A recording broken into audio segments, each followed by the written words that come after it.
Aujourd'hui, nous allons te parler du miel. le miel. Alors, peut-être que tu aimes ça, peut-être pas, mais en tout cas, nous allons t'en parler quand même. Alors, tu sais que le miel est bon pour la santé? Oui, Oui. À quoi est-ce qu'il peut servir le miel? il peut servir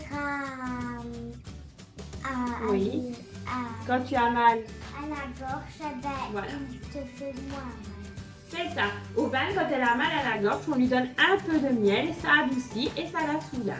Eh bien, dans la Bible, on parlait déjà du miel. Ils connaissaient déjà le miel.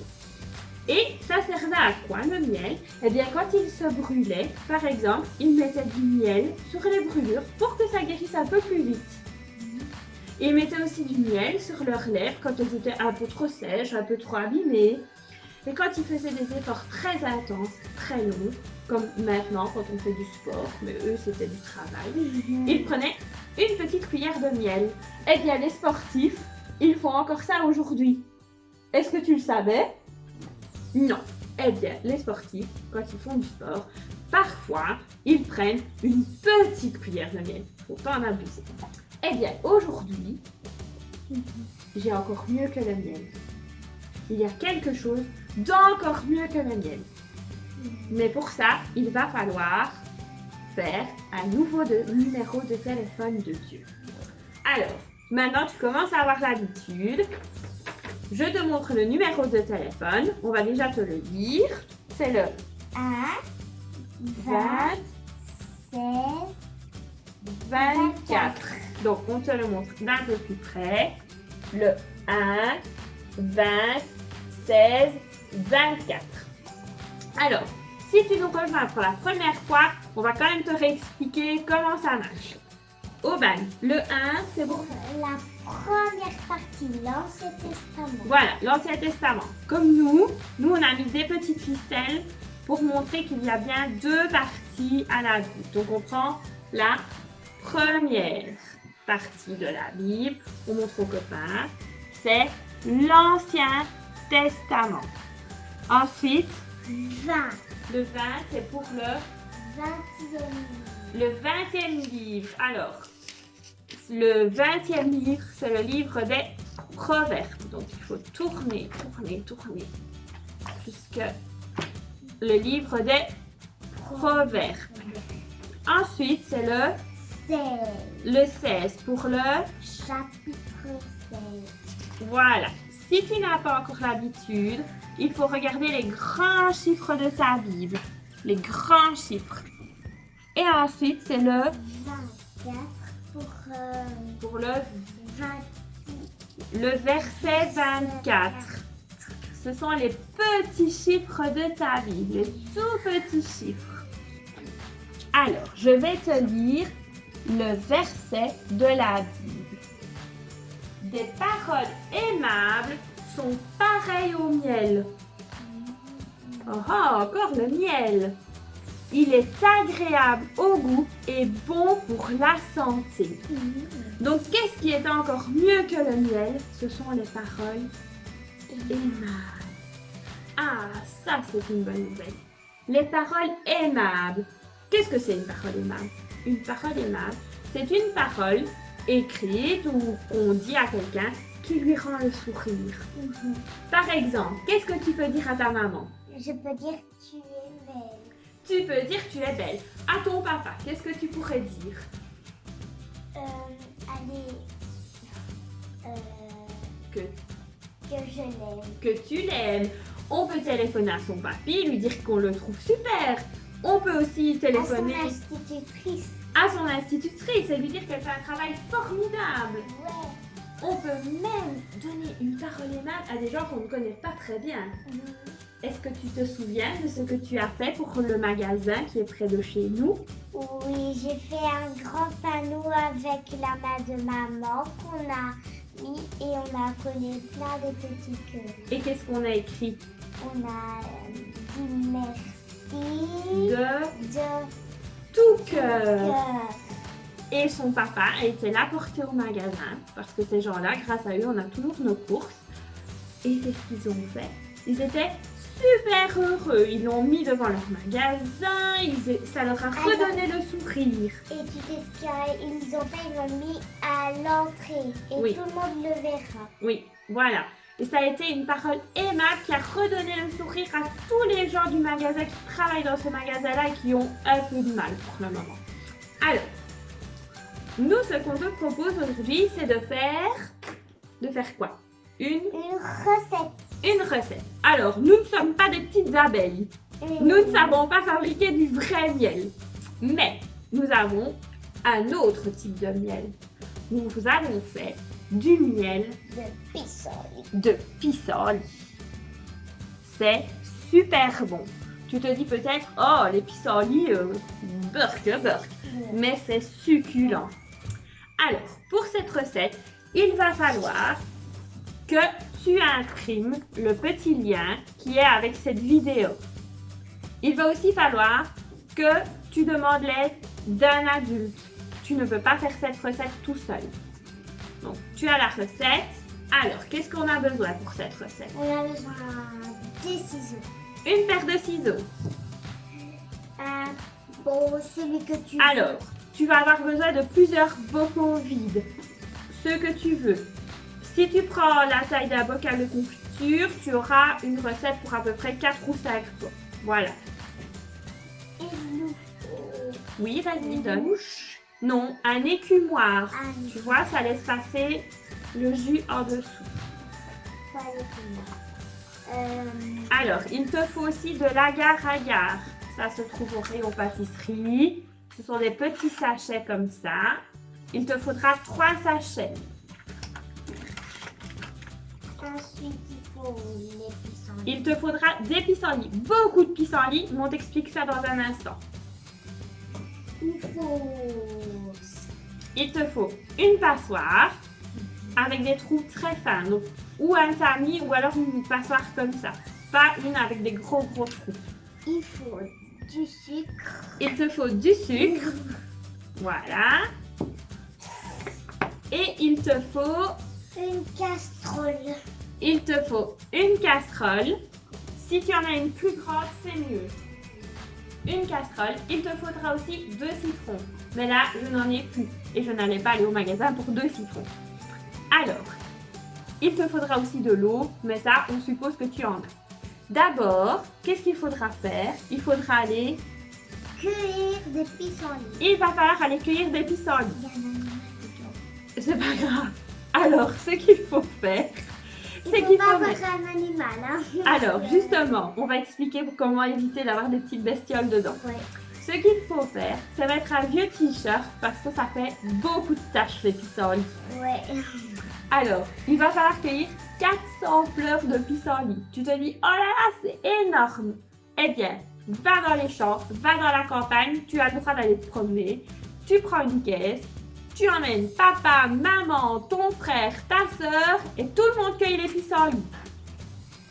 Alors, les pissenlits, une fois que tu les as cueillis, tu les mets dans une caisse en carton et tu les laisses dehors pendant 1 heure. Comme ça, les petites bestioles, comme tu dis, elles vont s'envoler, elles vont partir. Et tu n'auras pas de miel de pissenlit aux coccinelles. Je crois que j'ai vu un gendarme. Mais c'est pas grave, tu vois, c'est parce que nous, on ne les a pas laissés s'envoler. Donc si tu laisses au soleil, ça partira. Ah, il y a un petit. Ensuite, qu'est-ce qu'il faut faire avec les pissenlits? Il va falloir les laver dans une bassine et tu les reprends avec ton écumoire, tu les égouttes bien, tu les mets dans un plat, dans ce que tu veux, tu vides l'eau en tout cas. Avec ta paire de ciseaux, il va falloir être un peu patient, donc mettre toute ta famille à contribution. Il va falloir couper la partie verte de la fleur. Donc je te montre, il va falloir couper, tu fais attention à tes doigts surtout, et il va falloir couper cette partie-là. Alors s'il reste un peu de... Oups, s'il te reste, je vais prendre un autre, je vais te remontrer. Voilà, tu coupes. S'il te reste un peu de partie verte, ce n'est pas grave. Essaye d'en enlever le maximum. Et tu mets tout ça dans la casserole. Quand tu as fait ça avec toutes ces fleurs, tu rajoutes de l'eau. 1,5 litre d'eau. Voilà ce qu'il te faut. Ça, tu demandes à un grand frère ou une grande sœur de t'aider à mesurer l'eau. 1,5 litre. Et c'est parti pour cuire ça à gros bouillon pendant 30 minutes. 10, 20, 30. Quand c'est fait, tu retires la casserole du feu. Attention de ne pas te brûler. Et c'est là que tu as besoin de ta passoire et d'une deuxième casserole. Tu vas venir verser les pissenlits dans la passoire. Et attention, tu vas devoir récupérer le jus. Donc, ne fais pas partir le jus dans l'évier, parce qu'alors ta recette, elle est foutue. Tu dois reprendre le jus dans une autre casserole. Les pissenlits, on jette à la poubelle, on n'en a plus besoin. On garde uniquement le jus qu'on a récupéré dans la casserole. On remet tout ça sur le feu en ajoutant 1 kg de sucre. 1 kg, c'est un paquet entier de sucre. Moi, c'est toute ma boîte. 1 kg de sucre. Et on remet pendant combien de temps sur le feu? 5 minutes. Juste 5. À gros bouillon. Pendant ce temps-là, tu prends tes sachets d'agar-agar. On a dit 3 sachets. Donc, tu les ouvres. Et tu les mélanges dans de l'eau froide. Tu mélanges dans un verre comme si tu mélangeais un petit médicament dans un verre d'eau, quoi. Dans un verre d'eau, un petit verre d'eau. Et puis, tu viens mettre tout le verre dans la casserole. Hop! Et ça va continuer à bouillir pendant combien de minutes? 2! Attention, ça va monter, monter, monter. C'est pour ça qu'il faut prendre une grande casserole. Ça va monter, monter, monter. Et quand tu as passé les 2 minutes, tu retires à nouveau la casserole du feu. Et alors là, à l'aide d'une louche ou d'un entonnoir, tu viens mettre ton jus dans les pots vides. Alors ça va rester liquide et c'est normal. Mais tu les laisses refroidir et quand ce sera totalement froid, regarde, ce n'est plus liquide du tout. C'est devenu une espèce de gelée, comme une confiture. C'est pas une espèce de confiture. Mais si, c'est comme une confiture. Et alors, tu pourras déguster ton miel de pissenlit sur une tartine. Tu verras, c'est succulent. Alors, ce que tu ne dois pas oublier de faire, c'est de faire... Qu'est-ce qui me manque sur le pot? Des étiquettes comme Des étiquettes. Alors, ici, Aubane, elle a juste découpé un rectangle dans une feuille de papier blanc qu'elle a décoré avec des marqueurs. Elle a écrit miel de pissenlit. Mais tu peux aussi imprimer en bas de la recette. Je t'ai fait un modèle ici que tu peux imprimer, que tu peux colorier et va chercher le bâton de colle que tu peux colorier. Et alors, tu peux venir le coller avec un simple bâton de colle. Tu te dis que ça ne marchera pas, mais je t'assure qu'on va te montrer que ça marche. Hop! Tu viens vraiment mettre beaucoup de colle, il ne faut pas hésiter. Il y en a qui collent ça avec de la farine, mais moi, ma meilleure technique, c'est le bâton de colle et ça tient très bien et très longtemps. Tu mets beaucoup de colle, tu viens le mettre sur ton pot, tu appuies et comme tu peux le voir, elle tient très bien. Ton pot est décoré. Mais le défi d'aujourd'hui, c'est d'aller porter au moins un de tes pots, parce que tu vas en avoir plusieurs, à une personne de ton choix que tu aimes. Et n'oublie pas ce que le proverbe nous dit, c'est que le plus important, ce sont les paroles aimables. Donc, on te propose de laisser un petit mot. Voilà, nous, on a fait ce petit mot-ci sur notre pot. On a laissé une petite étiquette qu'on a accrochée avec une ficelle. Alors, soit tu fais un mot toi-même sur un petit bout de papier. Ici, Aubane, elle a écrit « Je t'aime de tout mon cœur ». Mais si tu ne sais pas encore écrire, en bas de la recette, avec l'exemple d'étiquette, je t'ai fait des petites étiquettes de petits mots. Tu es super, je pense à toi, Je t'aime gros comme ça. Plein de bisous pour toi. Enfin, à toi de voir. Tu les découpes, tu les coloris avec des jolies couleurs. Puis ensuite, on prend la perforatrice. On prend la perforatrice et on vient ici faire, j'espère que je suis bien, un petit trou. Hop. Voilà. Et puis tu n'as plus qu'à passer une ficelle, un ruban. Nous, on avait choisi de la ficelle, comme ça. Voilà, tu prends un morceau de la ficelle. Hop.